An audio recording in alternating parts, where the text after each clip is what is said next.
Good morning, everybody. Happy Thursday morning, and welcome to day 2 of First Look. I'm Andy Wilson. I'm the Executive Director of the Alliance for SoCal Innovation, and thrilled to have you here this morning. I know it's going to be a great day. Yesterday was spectacular. Tremendous conversations, great panelists, and terrific companies, which it's really all about. I do have to tell a small story this morning.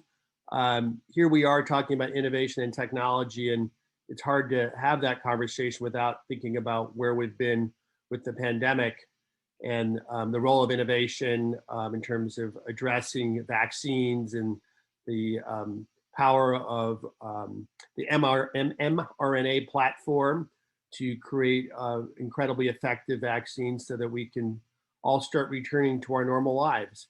And hopefully soon we'll be able to spend time together versus over Zoom.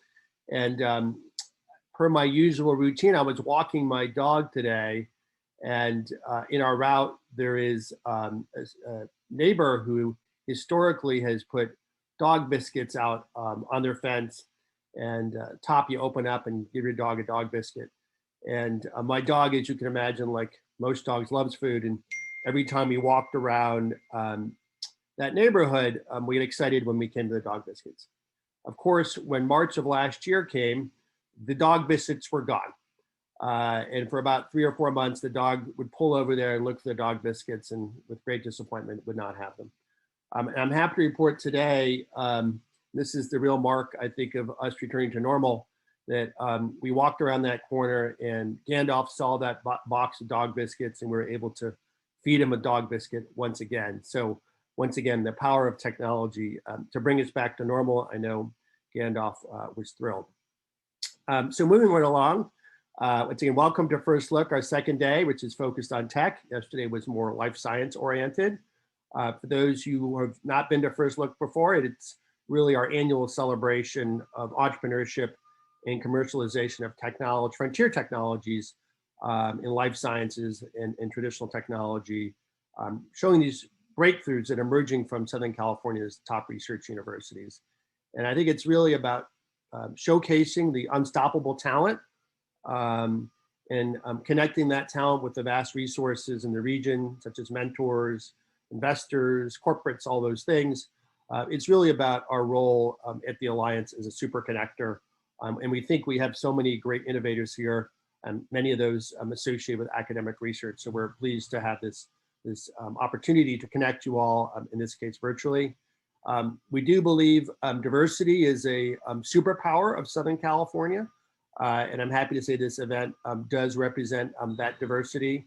More than 14 institutions across Southern California are represented across the 27 teams in these 2 days. I'm happy to report 67% of those teams have diverse leadership. 10 are women led and 13 are led by people of color. So that's something we're proud of, and we think that reflects Southern California very well. Before I kind of jump into introducing George, I want to thank our generous sponsors. Obviously, this couldn't be possible without their support. So Wilson Sonsini, who's our platinum sponsor, KPBB, who is the track sponsor for today, in both Alexandria Venture Investments and East West Bank, who are our gold sponsors. Obviously, we couldn't do this event with them and their support, and each one of those also are very, very active in our innovation community. So thank you, sponsors. Moving on to the main show, I'm happy to introduce my friend and collaborator, George Whitesides. George is the chairman of the Space Advisory Board for Virgin Galactic. If you don't know about them, you should stick your head up. It's incredible. They're the human space flight company founded by Richard Branson. George has promised me a discounted ticket. I'm not sure even with a discount that I can afford it. George was the first CEO of Virgin Galactic and grew the company over a decade from a small team headquartered actually just up the street in Old Pasadena to the global aerospace firm it is today. Anyway, great progress there. George hopefully will share a little bit of his experience. Prior to Virgin, he was working in the Obama administration as part of NASA. As I like to say, George, you're all around badass. So I know you're going to share some of that with us today. And I'm looking forward to your talk about kind of frontier tech and the future of commercial space. So George, welcome and thanks for joining us today, and congratulations on all you've accomplished, and looking forward to your insights from your conversation and your presentation. Okay, thanks a lot, Andy. Hopefully everybody can hear me out there in Zoom land. Sometimes it's always a bit too challenging giving a talk on Zoom, but I just wanted to start out by recognizing all of you out there who are doing the work and doing battle, dreaming big dreams about your companies, and whether they've started already or whether you're in the and you're in the midst of everything, or you're still working on it. I just want to say thanks, because one of the best parts of this country is that we celebrate entrepreneurship. This is still fertile ground for great success stories, and for companies and people who make brilliant ideas into reality. And I know it's not easy. It's never easy, right? It's always a struggle, and but it is an exciting, noble, rewarding pursuit that can change the world and change our communities and change the future. And that's why we do it, because it is so tremendously exciting, and the potential for change is great. So thank you for taking the risks that you do. And for those of you who are thinking about jumping in, who knows, today might just be the day that you make the leap into the adventure of your life. California has been the home and the birthplace of two companies that I was lucky enough to be a part of, Virgin Galactic and Virgin Orbit. And I still think that our part of the world is the best place to dream and to conceive and to create a new company. When I came to California a bit over a decade ago, I was joining a small group of people, at most a couple dozen. We'd never built a spaceship together or a rocket or really much of anything. But we had a powerful purpose to open space to all and to crack open the frontier of space for the benefit of humanity. Now you fast forward a decade, that team is now hundreds of people distributed across two different companies.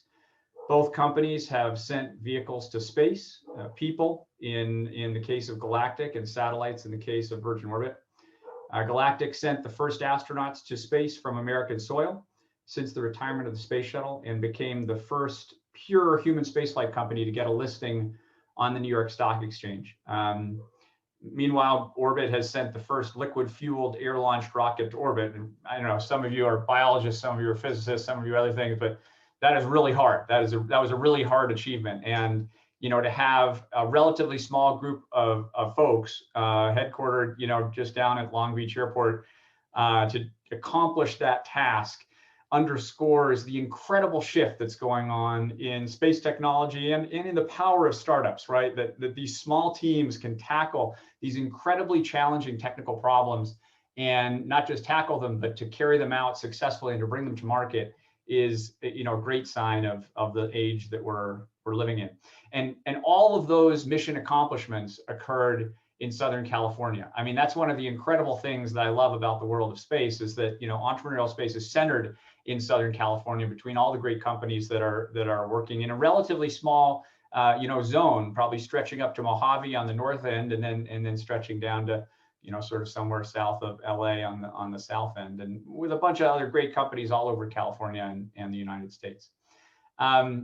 So, I wanted to share three stories with you today, and three bits of advice for your entrepreneurial journey. What I tried to do is just to select a few moments in time from the evolution of Virgin Galactic, and to call out a key moment or a key lesson that I found valuable, and that maybe shares a little bit of the bigger picture of how to bring these very hard tech problems to fruition over the course of many years, and to have a successful result. So the first story took place over 25 years ago with someone who would eventually become the head of the CIA. And I was getting near the end of college. And, as you do, you start talking to a few people about what you might do when you start your career. And this guy happened to be a family acquaintance. So we sat down, we had lunch. And I said, I was interested in three things. One was this, new thing called the internet. The second was the brain. And the third was space. And this guy was very, very smart. He sort of sat back in his chair for a bit and he reflected. And he said to me, and I distinctly remember this, he said, well, whatever you do, don't go into space. Don't do space because nothing is happening there. This was over 25 years ago. And you know what? At the time, he was kind of right. The early 90s were sort of the pre-Cambrian era of commercial spaceflight. There were, very few brave entrepreneurs who were doing this. There were a few, and they were doing good work, but it was very early. There weren't very many companies doing commercial space, and it was very hard to raise money. And the posture of government really hadn't sort of shifted in a way that was viewed as very welcoming to new entrants or commercial players. Now, you fast forward to today, of course, and everything has changed. Today, the US is the clear leader in commercial space, and I would say California is the clear leader in commercial space, thanks to great companies, visionary federal policy, and entrepreneurial leaders who are motivated by a big purpose, you might even say galactic purposes to change the future. Billions of dollars of investment capital are flowing into the sector. Hundreds of companies are getting started, and headlines are made on a nearly daily basis about the mission breakthroughs that we're experiencing. But that wasn't the case back then. So I didn't know any of that 25 years ago. Obviously, I didn't know what was to come, and I certainly couldn't have predicted that several of the wealthiest people in the world would be dedicating a good chunk of their lives to advancing the space frontier. But what I did know was that space was the most exciting thing that I could think about. And the thing that if I wasn't working on it, I felt like I was drifting from the reason that I had been put on the planet. And that was something that I knew in here, even though, the head of the CIA, or the guy who's going to be the head of the CIA, was telling me that it wasn't, really a place that was worthy of a lifetime. Which leads me to the first lesson. If you know about a field, or even if you think you have an intuition about a field and you think you have an exciting idea, I really encourage you to trust yourself and to take the initiative. Of course, you need to test it out. Of course, you need to talk to people about it. Not all ideas are great, but if you have that passion and that feeling that like if you don't get that idea out, then you're not being true to yourself. I say, jump on it. And that's what I did. I had a gut sense that commercial space was going to be this very exciting area in my expansive career lifetime. And so I ignored the advice of this guy and I got myself a job at a growing company called Orbital Sciences, which is what I would call sort of the first real transportation setup. Some of you may know about it.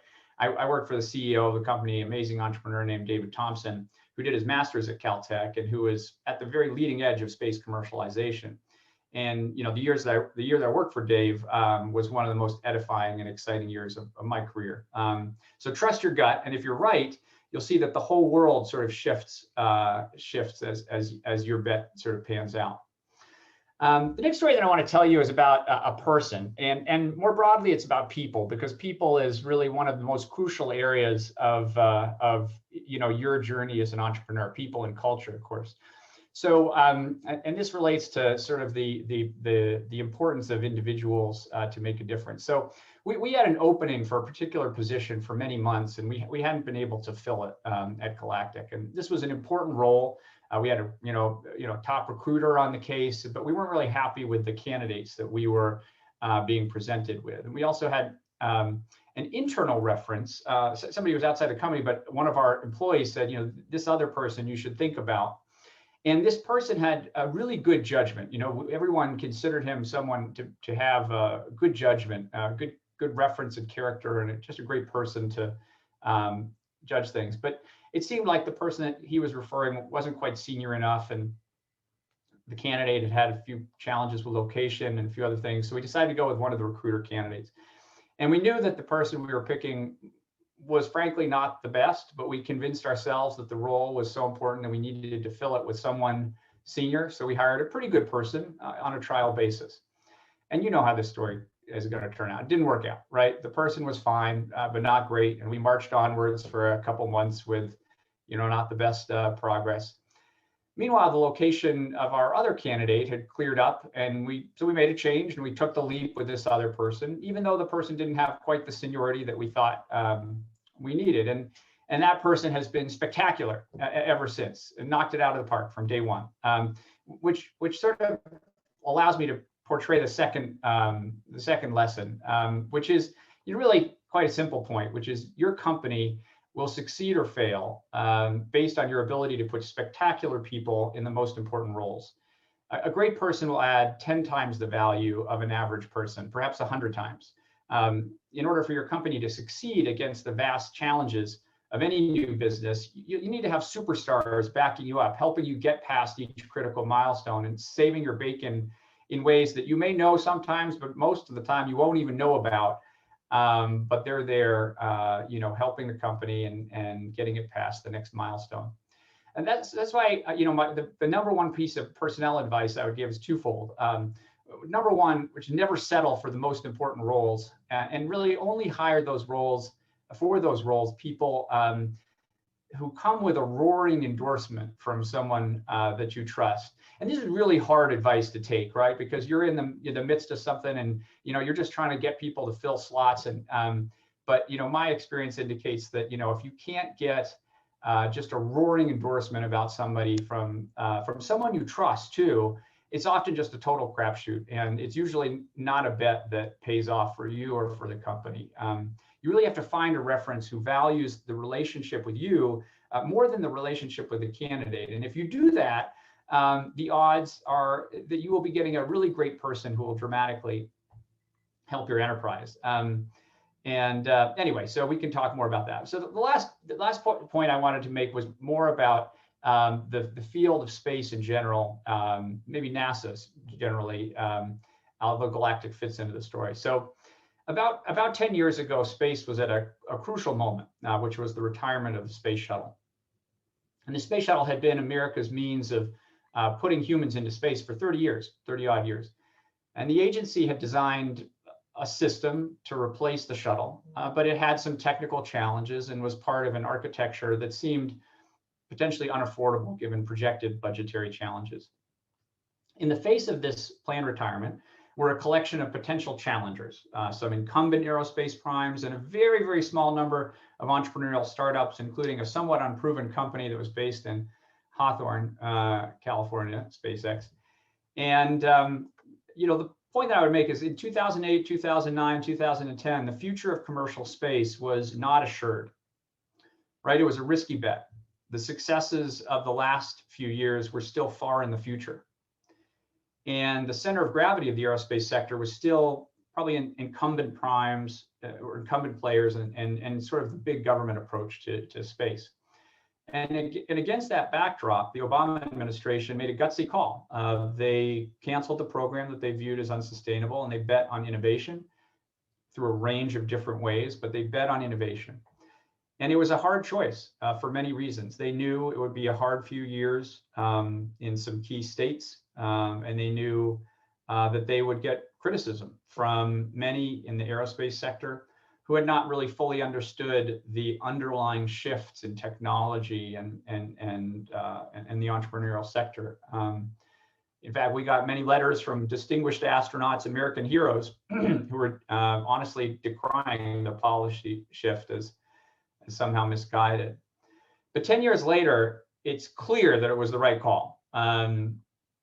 The decisions of that time, which built on bipartisan decisions of the previous administration, helped catalyze a tremendous shift in the aerospace sector. And the now established players who were dominant just a few years ago are no longer so. And the unproven players, or the semi-proven players of 2009, are now the companies with some of the most launches, the most satellites, and the most advanced technologies. And beyond the changes in the American space sector, international competitors are really struggling to catch up. So the entire sector shifted dramatically in only a decade. which leads me to my final lesson, which is that you've got to be nimble.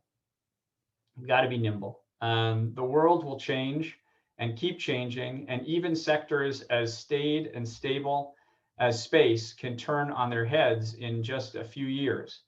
And as the leaders of your companies, you have to be attuned to those changes and to events transpiring in your development programs, and you must react with speed and decisiveness. And if you succeed in that challenge, your company will build on those achievements and manage to move past the inevitable challenges and failures along the way. Okay, so I want to stop pretty soon because maybe we can have a time for a couple questions, but I wanted to show you one picture. So this picture was taken in December of 2018, right after I had watched the spaceship that our team had built fly upwards over Mojave towards space and the achievement of a decade-long dream. Here's the picture. Here's the picture that we took right then. And, that was a great moment. That was a moment where, Richard and I had seen this thing that we had been working on for 10 years, do what it was supposed to do, take people into space safely, the culmination of hundreds of human years of work to accomplish a very challenging technical goal that was the portal to a really terrific business, but more importantly, to sort of change how humanity was thinking about space and to change humanity's relationship with our home planet. And that was an incredible moment. And I hope you have moments like that in your career. Those moments that confirm that you have in some small or big way changed the course of human history. And that's the best that entrepreneurs can experience, that feeling that you've helped people, you've brought something new to the planet, you've created and designed something that wouldn't have existed without your hard work. I wish you every success as you continue on your entrepreneurial journeys. And if you follow your instincts, fill your key roles with superstars, and remain nimble, I'm sure that you're going to maximize your chance of success and have a lot of fun along the way. So I think that's all I have for today, Andy, and be happy to have a chat with you or anybody if you have any questions. Yeah, let me, first of all, thank you for that. I love the trust your gut advice, having started a number of enterprises myself. Being an entrepreneur is not like showing up to the office every day with your lunchbox. It's something that you need to believe, viscerally that this is something you can and want to do. And I think, that starts in your gut, and obviously, the business plan needs to make sense, and having great people and being nimble. Great advice. George, I had a few questions, and I see we have a few from the audience, but since I'm in the spotlight with you, I get to, go first. And the first one's a little bit of a People magazine question. Can you talk about kind of realistically what the future brings with respect to kind of space travel for, common people? And is the idea of colonizing space something that, is it a dream that we're, people you and our age will never see? Or is this something that, our kids will experience? Is it fantasy? Or, clearly we're getting closer, but any sense of time horizons and what will be going on? Well, that's a great question, Andy, and thanks for asking it. And I think, I want to make clear that I'm not speaking for the company here. I want to just sort of provide a generic answer about the future of space. And here's the answer. I think that, we're going through an incredible moment in time where, in the past 50 years, most people haven't met an astronaut. I mean, you probably have, Andy, because you got one of the best networks on the planet, but most people haven't met somebody who's been to space. And I think in 10 or 20 years, we're going to move to a time when, most people will know somebody who's been to space. And I think that will have a profound impact on our relationship with the planet, because there's something called the overview effect, which is like you go into space and you just experience this transformation in your perspective on life. And imagine, like all these people are going to go into space and they're going to see the fragility of the planet and the fragility of the Earth's atmosphere. They're going to come back to their, home communities all over the planet, and they're going to share that with people and with kids. And it's going to be part of this ongoing sort of change in perspective about life on Earth. Now, is everybody going to go to the moon or Mars? Probably not. Like, that's going to take a little bit longer. But I think the idea of just going into space is something that is going to be very possible. And, it's going to be an exciting trend over the course of our lifetime. It remind me, if I wanted to go on Virgin Galactic and take a trip, what is the ticket cost today? Well, the new pricing hasn't been unveiled, but historically, the company in the past has sold tickets for a few $100,000. Imagine 15 years from now, where do you think that will be, and how kind of affordable would that be for, I don't want to say an average person, but will it become more accessible to people, and what could that look like? Yeah, I don't want to speak too much about the future of pricing, but I will say this: like in the early days of transatlantic travel, the cost to go across the Atlantic was in real current year dollars, around 100K, 80 to 100K, and how much it is now. So that obviously took many decades of time. But these products often start off, relatively expensive, and then they move down the cost curve as various efficiencies and, process and technology are made. And there's no reason to think that won't happen over time with space travel as well. Well, I'm just hoping someday I'll be able to get my price right. I like to talk about the SUV barrier, which is like, if you can get something down to the price of like an SUV and with financing and stuff like that, then almost any middle-class person could try it, but that's probably many years away. Well, I'm looking forward to that. And then what about colonization of like the moon or Mars? Is that, once again, it feels like obviously we're getting closer because you need to have cost-effective infrastructure, but is that, we have had the space station up for a long time and people are constantly rotating through there. Do you imagine that happening kind of on a terrestrial basis on the moon or in Mars at some point? And is that, a decade, 2 decades? What's the time horizon and something like that? It's definitely going to happen someday. I think the whole key is actually less about anything other than the cost of getting to space, right? I think what humans have demonstrated is like, if there's an economic case to be made for something, some smart entrepreneur is going to figure it out. And the challenge for the last 50 years has been it's just really expensive to do things in space because it's hard to get there. That's all changing now with reusability and new technologies. The price of space travel has dropped, dramatically, almost by a factor of 10 over the last 10 years. And, I think is poised to go lower with some of these new vehicles that are coming out. And that's going to impact everything, right? Because if you can go to, if you go to space for a few $100,000, or you can go to the moon for a few $1,000,000, people are going to come up with reasons to go. And so it's all going to happen, and it's really predicated on that underlying cost of how expensive it is to access Earth orbit. I was telling my teenage boys I'd be talking to you today, and they said, ask George about the Gold Asteroid and whether we are able to get to that asteroid and harvest all the gold. So I don't know if you're familiar with that asteroid, but apparently there's some asteroid that has a lot of gold in it. So asteroids are a really important thing, right? There's 2 reasons why they're important. Number one is that they contain almost limitless sort of raw materials for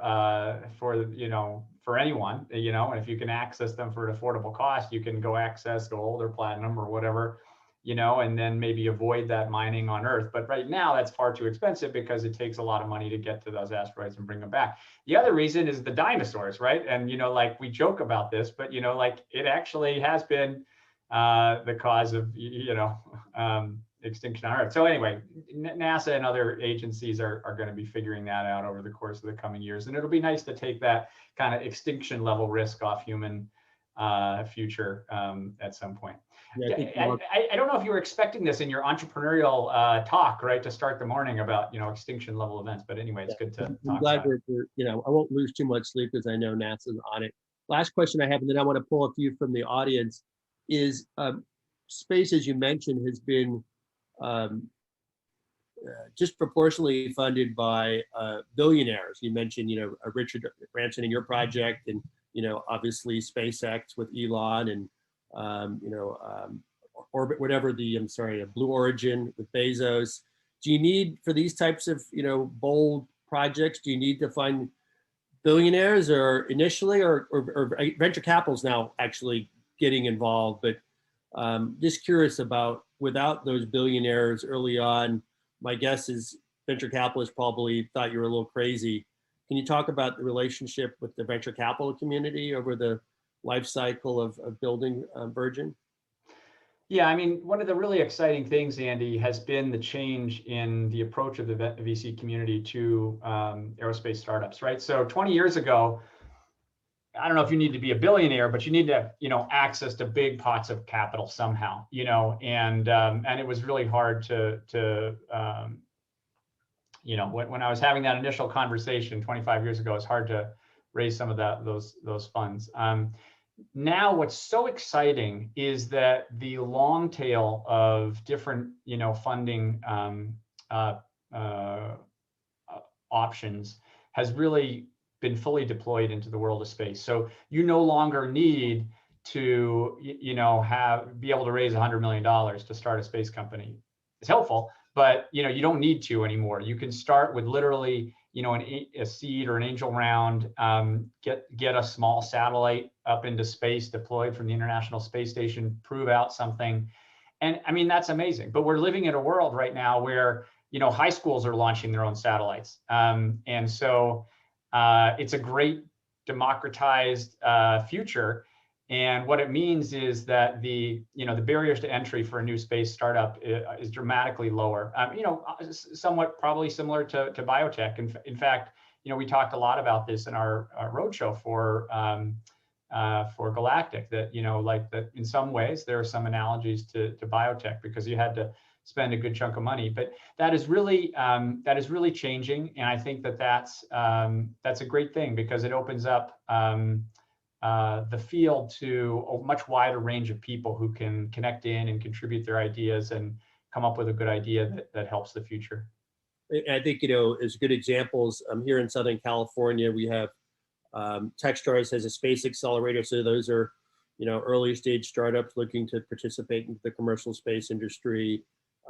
You probably know Starburst has the SCALE program at UCLA, and once again, those are space-oriented startups, and they're not, needing billions of dollars. They're kind of looking for more modest opportunities to get started. So lots going on there. Let me pick up a couple questions. So here's one from Amir. What aspects of the space industry deserve higher participation from the startup community to lead to more innovations? Do you see kind of a particular sweet spot for new startups, and would you encourage them to play in certain areas?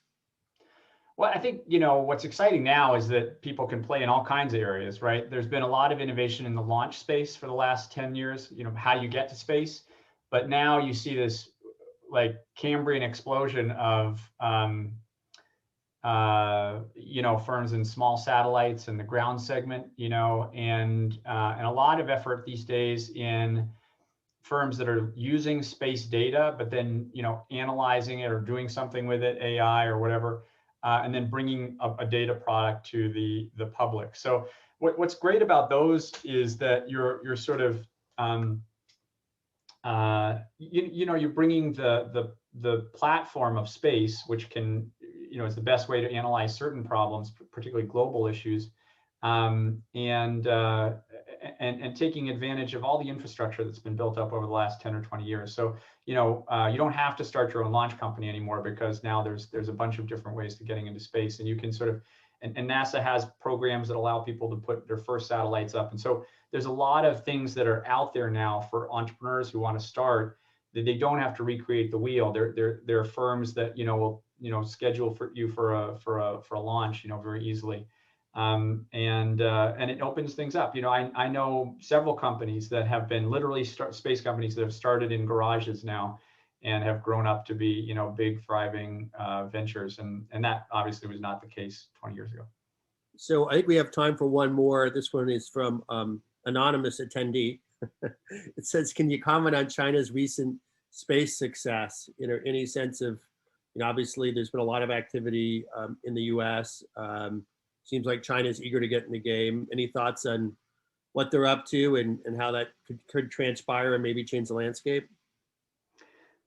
There's no doubt they're a big player. Really one of the major players. They just launched a crew of astronauts, I think this morning or late last night, depending on your time zone. So they're sort of working across the whole range of space activity. There are some legal restrictions between or on how U.S. firms can or utilize Chinese firms, which have been to the benefit of American firms. I think those restrictions will probably stay in place for at least the immediate future. But there's no question that they are coming on strong and will be, I think, arguably, that if the last 50 years space race had been between, U.S. and Russia, I think the two major players, could well be U.S. and China for the next 50 years. And, not to be philosophical, but my sense is, someone like yourself who's just excited about the opportunity in space, having, people with resources and commitment to exploring a new frontier. It's nice to be the leader, but I think, maybe the view is, the more the merrier, right? In terms of, taking humanity to places we couldn't be otherwise. And, nice to have more than one person in a race. Yeah, we're building a new economy in space, and an economy requires a lot of players. So it's a tremendously exciting time to be in commercial space. Awesome, George. Well, thanks again for sharing a little bit of your story and your wisdom, and helping me start my budget savings for my trip ticket to space. And now I have some idea I need to save up for an extra SUV in the next 10 or 12 years, because I know it would be something I'd want to do. Before I get too old for something like that. And I'll thanks for setting the platform to even make that a conversation that we can have. And thanks for not letting the guy who ended up running the CIA, not letting him discourage you, as you said. Otherwise, who knows where we'd be. So once again, many thanks for joining us. Appreciate what you've done. And I'm sure we'll see each other soon. Take care. Thanks.